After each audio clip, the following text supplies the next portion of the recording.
On May 22, 2013, on an ordinary London street, in broad daylight, a man stood with blood dripping from his hands holding a meat cleaver. Behind him, a body.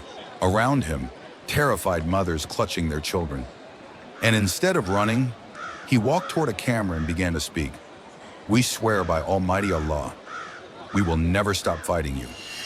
This is the story of Fusilier Lee Rigby, a soldier who survived the killing fields of Afghanistan, only to be murdered yards from his own barracks in England. Lee Rigby was born on July 9, 1987, in Crumpsall, Manchester.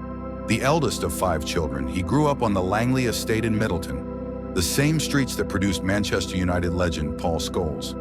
From the moment he could walk, Lee had one dream: to be a soldier. It wasn't just talk, it was an obsession. His family called him Riggers.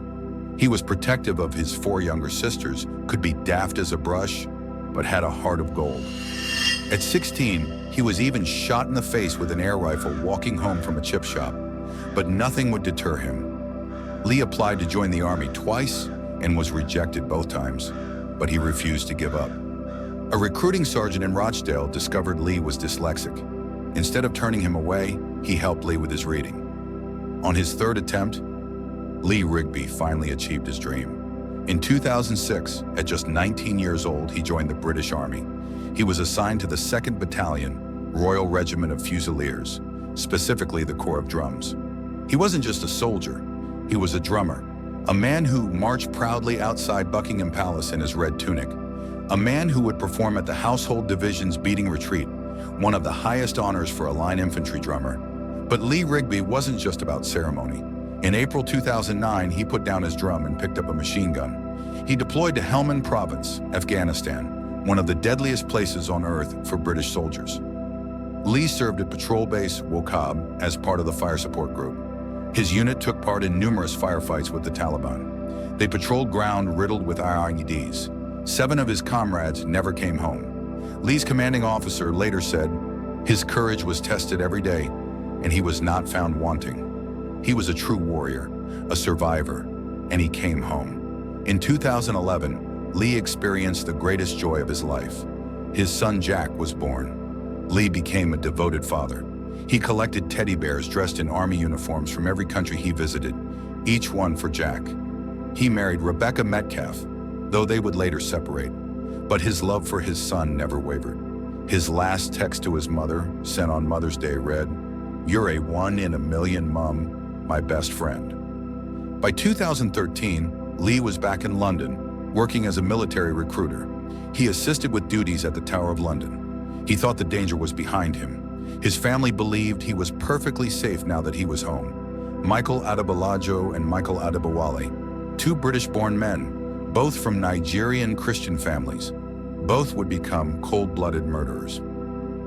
Let's start with the leader, Michael Adebolajo. Born in 1984 in Lambeth, London, raised by devoutly Christian parents, his family moved to Romford, where he attended Marshall's Park School.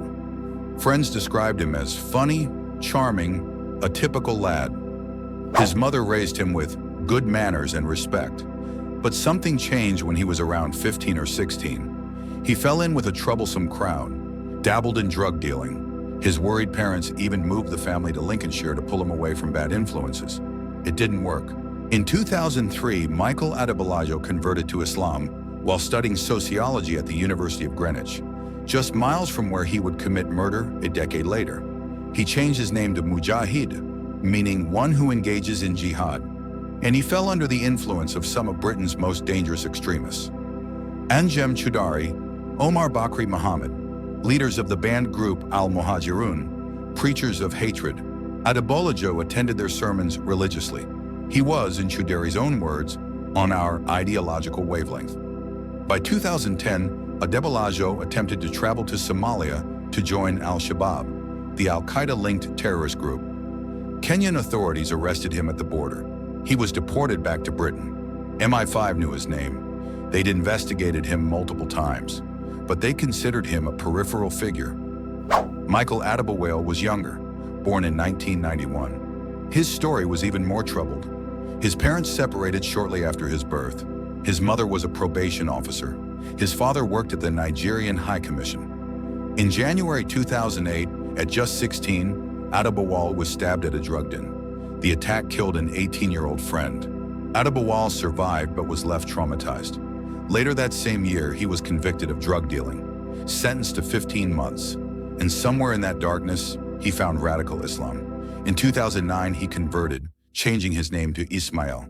Like Adebolago, he became a follower of Anjem Choudary. He attended rallies.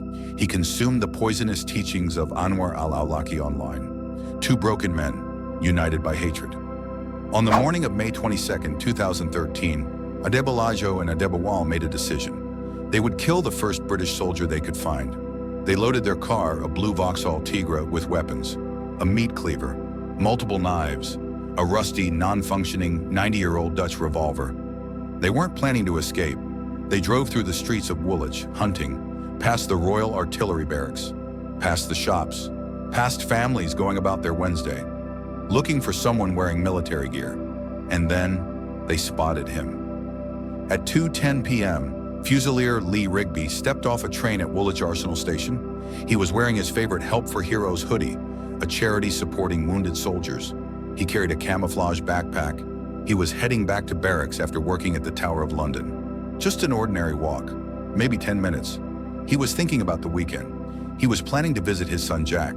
The killer saw the hoodie, saw the military backpack, saw how close he was to the barracks. That's a soldier. At 2:18 p.m., Lee Rigby crossed the road toward a shop. He never saw the blue Vauxhall Tigra accelerating behind him. What happened next took less than 2 minutes, but it would haunt Britain forever. At 2:18 p.m., Adebolajo accelerated the car to between 30 and 40 miles per hour. He aimed directly at Lee Rigby's back. The impact threw Lee's body into the air. The car crashed into a signpost. Before anyone could process what they'd seen, the two men jumped out, armed with a meat cleaver and knives. What they did to Lee Rigby's body was an attempted decapitation in broad daylight on a London street with mothers and children watching. At 2:21 p.m., just 3 minutes after the attack began, they dragged Lee's mutilated body into the middle of the road. And then they waited. What would you do if you saw a man with blood-soaked hands walking toward you? On May 22, 2013, in broad daylight on a London street, two men ran down 25-year-old British soldier Lee Rigby with a car, then attacked him with knives and a cleaver. While dozens of people fled or stood frozen in fear, something remarkable happened. 3 women stepped forward. Ingrid Loyo Kennett, a 48-year-old Cub Scout leader, got off her bus thinking she'd help with a car accident. When she realized the truth, she didn't run. She walked straight up to the killer and started talking. For 10 agonizing minutes, she kept both attackers distracted, kept them from hurting anyone else. Meanwhile, Amanda Donnelly and her daughter knelt beside Lee's body, stroking his head, refusing to let him die alone, even as armed killers stood just feet away. These women became known as the Angels of Woolwich. Lee's mother later said, "It should have been me there to comfort him. I will remain in their debt for the rest of my life." The killers wanted martyrdom. They charged at armed police when they arrived, hoping to die. They didn't get their wish. Both survived, both stood trial. And in just 90 minutes, the jury found them guilty. Michael Adebolajo received a whole life sentence. He will die in prison. Michael Adebawal got 45 years minimum. When the sentences were read, they had to be dragged screaming from the courtroom. They wanted to be remembered as warriors. History remembers them as cowards who attacked an unarmed man from behind.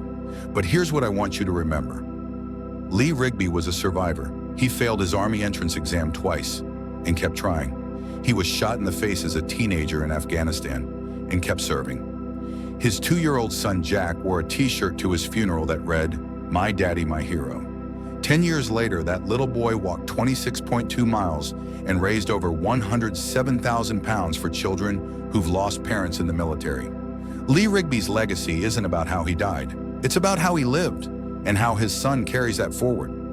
Now, I want to ask you, have you ever witnessed ordinary people do something extraordinarily brave? Drop your story in the comments. I read every single one. If this story moved you, hit that subscribe button and the notification bell so you don't miss the next one. Thank you for watching. Thank you for remembering Lee Rigby. His name deserves to be spoken.